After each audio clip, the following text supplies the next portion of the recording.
Selflessness is sky. The bird of the heart flies nowhere but there. That's from Jalaluddin Rumi. The wisdom religion, which Hinduism sometimes called Sanatana Dharma, and Western history has sometimes called Theosophia, and named Theosophy by Helena Blavatsky, has always existed. The ancient stanzas of Sion are the oldest account of the wisdom religion available to us. But we are incarnated beings, just beginning the reascent from matter to spirit as the fifth subrace on this fourth globe of the fourth round. Here, manas, mind, which, when fully awakened or developed, is universal in thought, is brought to the fore. Given our current state of collective evolution, we necessarily use language to communicate and share with one another. Much earlier in our history, much earlier than anything written down, we knew the wisdom religion in our hearts. But the involution or descent into increasingly concrete matter, now at its most solid, so to speak, obscured and eventually eclipsed that innate knowledge. It is our task in collective evolution to remove that obscuration so that the wisdom religion can shine through our Buddhic hearts in ever pure radiance. The voice of the silence teaches us how that can be done. Indeed, the only way it can be done. No matter whether we choose to do it for ourselves alone or for all humanity. This choice, of course, is the ultimate choice we will all have to make in the future. But as Theosophy makes clear, every choice we make, every reaction we have, tends in one or the other direction, escape for oneself or uplift of the whole, so that when the great moment of that ultimate choice comes, our response will be based on our tendencies through numberless incarnations. Plato taught that all knowledge is recollection, and it is this recollection of what is latent in us, the wisdom religion itself, that he meant. Since we are incarnated here now, the wisdom religion has to be expressed in the languages that we use to link ourselves together. In fact, we are all the one life. But that life expresses itself in great diversity. And it is only through the awakening of manas in human beings that conscious movement toward realizing the one life is possible. This movement includes the reflection and self-reflection required for any level of realization of that truth. Hence, it is our dharma, our duty, the law of our being, to strive to realize that one life and uplift not only humanity, but the whole of nature, the whole of embodied existence, toward that realization. Theosophy is given us in the Secret Doctrine and other writings of HPB, and eloquently supported by profound teachers in her day and in the century and a half since the founding of the Theosophical Society, is an expression of the wisdom religion, the most comprehensive expression given to humanity in recorded history. Even this magnificent teaching, Theosophy, is an expression of the wisdom religion, not the whole of that truth, nor a perfectly transparent expression of it. For it reaches even beyond the one life, the unity of spirit and matter, to the formless and that which gives rise to the formless potential that involution and evolution actualizes. And as the Upanishadic Hindus say, that thou art, tat tvam asi. The wisdom religion did not spring altogether new in the 19th century. It has always been with humanity, but its expression has always been subject to two limitations. One limitation is the nature of the language, culture, and psychic condition of the people for whom it is expressed. The second limitation is the sacred safety of those to whom it is expressed.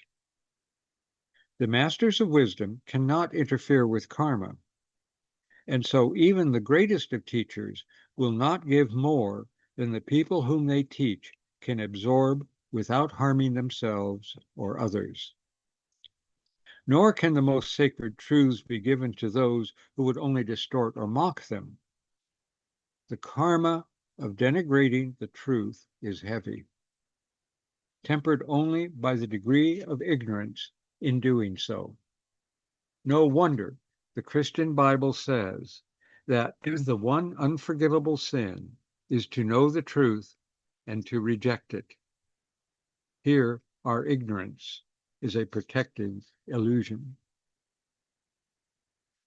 If the wisdom religion has always been with us, if, as HPB taught, it is the source of the religions, philosophies, and sciences of humanity, past and present, then it must be discernible in all of them.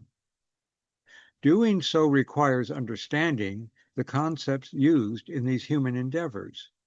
It requires looking beyond the concrete and literal surfaces of those concepts and the ways they are used. That is, it requires an esoteric understanding of all traditions. While such discernment requires training, we are all familiar with the process. When someone tells us about some problem or crisis, we listen to what they say, but we also watch their expressions and body language to glean a deeper understanding than their words alone can convey. Hence, we often tell when someone is not telling the truth, when they are dodging the real issue, and so on. Friendships are often based on the ability of both parties to read each other without judgment or criticism. Sometimes we can discern another's deep concern more clearly than they can themselves. Such discernment is required for sensing the gold in the ore that presents itself to the prospector's senses. When another speaks of her beliefs, rather than merely asserting that they are not our own, or describing how we think they are in error, discernment allows us to see where therein is a sense of truth, theosophy, and we can respond in terms of that. By establishing such a bond, we can then explore together thoughts in that direction rather than merely talking past one another. HPB in The Secret Doctrine, Isis Unveiled, and many of her other writings showed how we can exercise such discernment.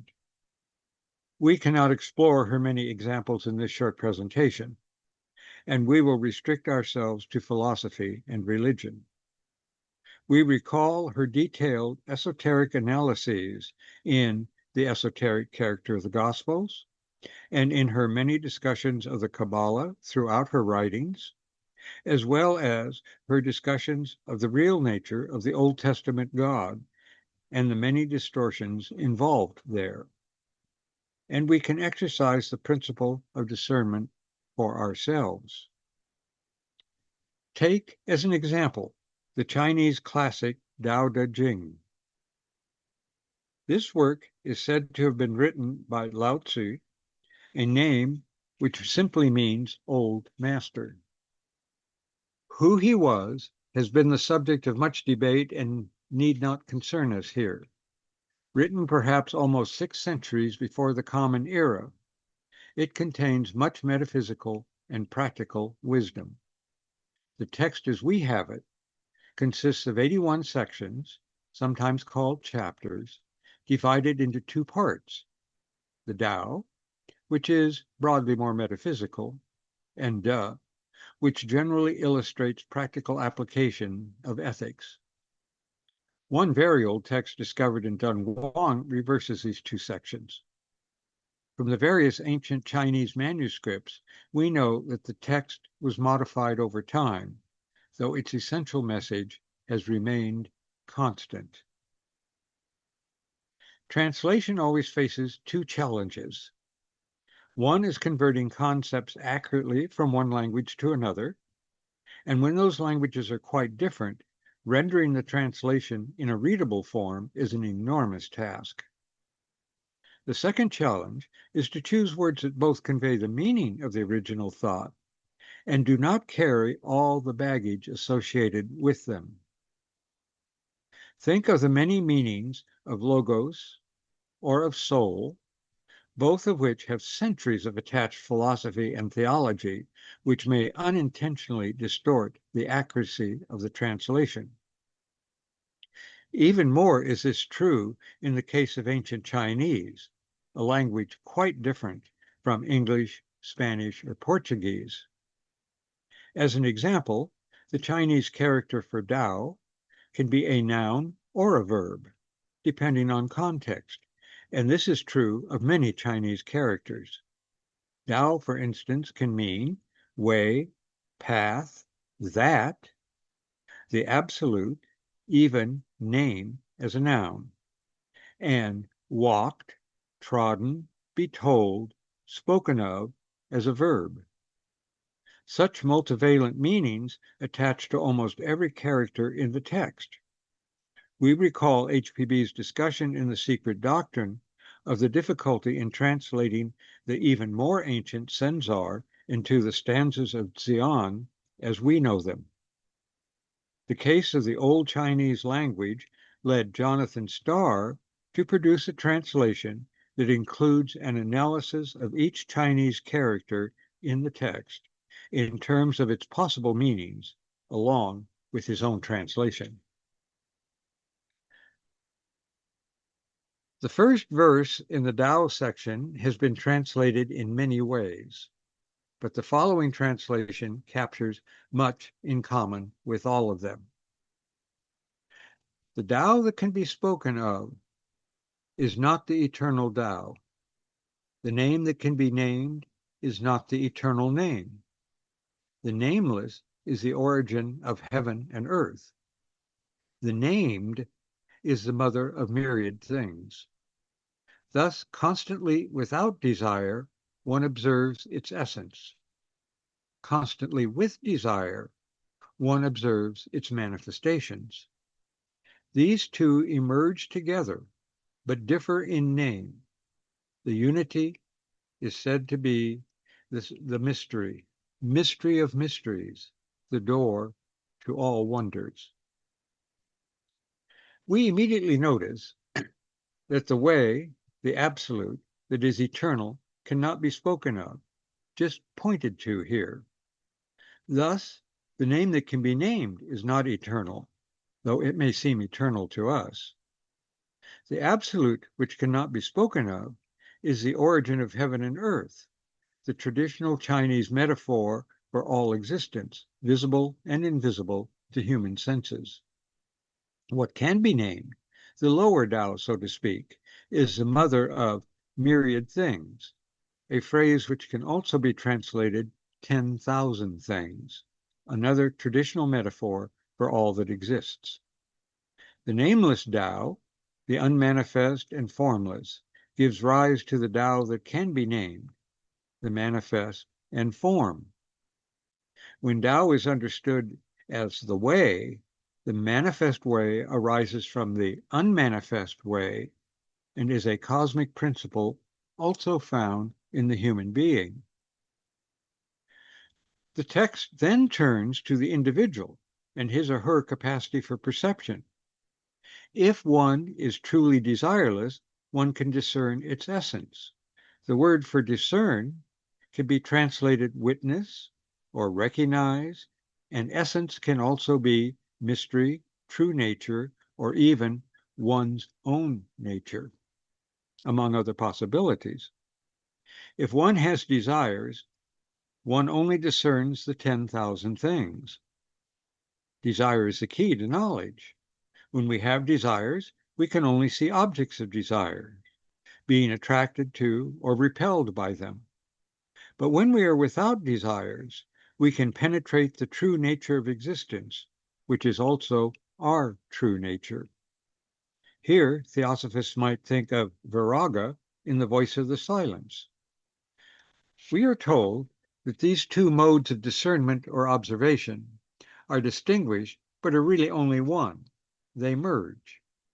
And this unity is a great mystery, but also the door to all wonders. And given the Chinese characters used to express this, we can also say it is the door to one's true nature. This all too brief discussion of just the first chapter of the first section of the Dao De Jing is enough to show the profound depths of its teaching. The remainder of this short book, containing about 5,000 characters or words, expands on this doctrine and applies it to the individual human being, to society as a whole, to the nature of governance, and also characterizes the truly wise individual. Reading the whole work, one can readily find the 7 keys to the portals that lead to the other shore, according to the voice of the silence. The keys are oneself, purified by the paramitas, which name the portals. For the voice teaches one cannot travel the path until one becomes the path. One follows Tao by becoming Tao. We see here the wisdom religion expounded 2,000 years before HPB, though in a form suitable to the time and civilization in which it was given. And, like all expressions of the eternal wisdom, it remains relevant to us today, though we live in a quite different time and culture. Islam, the tradition founded by Muhammad and embodied in the Quran, consisting of revelations by the angel Gabriel to Muhammad over a period of years and gathered together after his death, has 2 broad dimensions. The common form of Islam is legalistic, reminiscent of the Talmud of Judaism, though quite different. The other form is Sufism, which avers that the Quran must be read esoterically. Believing that the divine has permeated all religious traditions, at least to some degree, Sufis teach that only through such esoteric understanding can God be understood. This stance is true of both great branches of Islam, Sunni and Shiite. Scholars have long studied the emergence of Sufi groups in Islam. They realize that Sufi thought and practice draws on classical Greek thinking, Neoplatonism, and Zoroastrianism, while adhering to the message and language of the Quran. While academic scholarship cannot trace the spirit of Sufism further back than the emergence of the great religions of the world, it is clear that it reaches back to the wisdom religion. HPB said that the most ancient religions are the Indian, Mazdean, and Egyptian. Although scholars cannot trace these traditions beyond their emergence in recorded history, HPB affirms that they have one source, the wisdom religion. All subsequent lasting spiritual traditions come from these original expressions of that one source. Henry Corbin boldly traced much Shiite Islamic spirituality, found especially in Sufism, to Zoroastrian, that is, Mazdean, religion. Given that the metaphysical dimension of Islam in its Shiite forms is found in Iran, once known as Persia, this is not surprising. Corbin explored the teachings of Shihab al-Din Umar al-Suhrawardi, known as Sheikh-e-Ishraq, Master of Illumination, for his philosophy of light. It seems that he was executed while still comparatively young for teaching esoteric doctrines. He drew on ancient Persian religious teachings to assert that everything is an outflow of primordial light, which, as it descends, loses intensity and thus becomes dispersed. All existence consists of levels of light and darkness. Human beings are souls that have become divided, so to speak, one half of which remains in heaven, that is, in eternal luminosity, while the other half is trapped in the shadowy body. The aim of self-conscious existence is to transcend embodiment and return in full consciousness to the arena of pure light, which is reality. We detect here the theosophical teaching of the dual nature of incarnated human beings. Suhrawardi drew on Zoroastrian symbolism and its doctrines to elucidate a path to perfection, tying metaphysics to ethical inner and outer development. It consists of stations or portals of various colored lights, leading ultimately to the untainted light, the source of existence. Here one might think of the references in the Voice of the Silence to sounds one hears in one's meditational efforts, and to the sound in the light and the light in the sound. Suhrawardi held that Plato, Hermes Trismegistus, and Pythagoras had all traveled the path to God. Corbin said, quote, "In northwestern Iran, Suhrawardi carried out the great project of reviving the wisdom or theosophy of ancient pre-Islamic Zoroastrian Iran." Unquote. Muslims following the legalistic side of Islam, even in its Shiite version, would certainly find this heretical. In the Sunni version of Islam, once extending from Arabia to the Iberian Peninsula, Muhyiddin ibn al-Arabi so permeated Islamic theology that his presence in all subsequent Islamic philosophical thought is like that of Plato in Western thinking. One of his favorite metaphors was that of the polished mirror. Islam holds that the Quran reveals 99 names of Allah.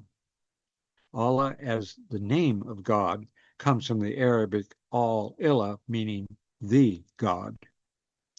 Many of these names are the opposites that are featured in human experience. There is also a secret 100th name, which remains unknown. Ibn al-Arabi taught that these names are the intelligent aspects of deity that permeate all nature. Indeed, they constitute it. Only in the human being, however, are all the names found together, though they are present in a confused, even chaotic manner. One might think of them as intelligent forces which need to be spiritually rectified. Ibn al-Arabi's favorite metaphor is that of the polished mirror. In his time, mirrors were polished metal that could reflect one's image. Polishing the mirror consists in nurturing and living the virtues suggested by the names. One name is Al-Haq, the true or the real. If one reads his voluminous work, one discerns the same path indicated in the voice, but put in Islamic terms. Notably, these virtues include reverence for everything sacred, and everything is sacred because consisting of the names, and gratitude to one's teachers, visible and invisible. He emphasized through his vision of the names, Wadat al-Wujud, the unity of being, which theosophists know as the one life. These few examples, chosen from among many that could have been picked, merely scratch the surface of the wisdom religion's presence before HPB. They intimate, as HPB demonstrated throughout her writings, that the wisdom religion was never entirely lost from its expression at the beginning of our fifth race. As human beings descended ever deeper into matter and grew ever more involved in its distractions, The most sacred teachings were, when necessary, hidden, and as humans turned away from their spiritual natures, sometimes actively suppressed. In the West, one can think of the suppression and loss of Gnostic texts, many recovered only within the last century, and of the corruption of ancient doctrines by those who too easily said, "Behold, I know." The academic pressure to be original, rather than to understand ancient timeless thinking, has not helped in this regard. Theosophists strive to understand, and while they work to express such wisdom in fresh and comprehensible ways, they do not see such ephemeral originality, since, as the Hebrew Bible taught, there is nothing new under the sun. What is new in the last 150 years is the unveiling of the wisdom religion to an extent not seen in well over 2 millennia and more. Humanity in general lost its natural connection with the wisdom religion through identifying with the lower nature, mistakenly believing that the human beings are the tools, the lower quaternary, that they use to gain experience. The wisdom religion, or that unveiled portion of it called Theosophy, aims to awaken us from that misidentification. The error is so deep, the voice calls it the dire heresy of separateness, that we have to walk the paramita path, climb the ladder of lights, polish the mirror of our being through gradual realization and pure expression of that realization in outer interactions with others and all of nature. In doing so, we not only regain our inheritance, which is our true self, but uplift the whole of humanity and nature on the never-ending evolutionary path of increasing awareness and approach reality, which we are. For the Logos in the cosmos is the God in man, and we are what is best in us. Thank you.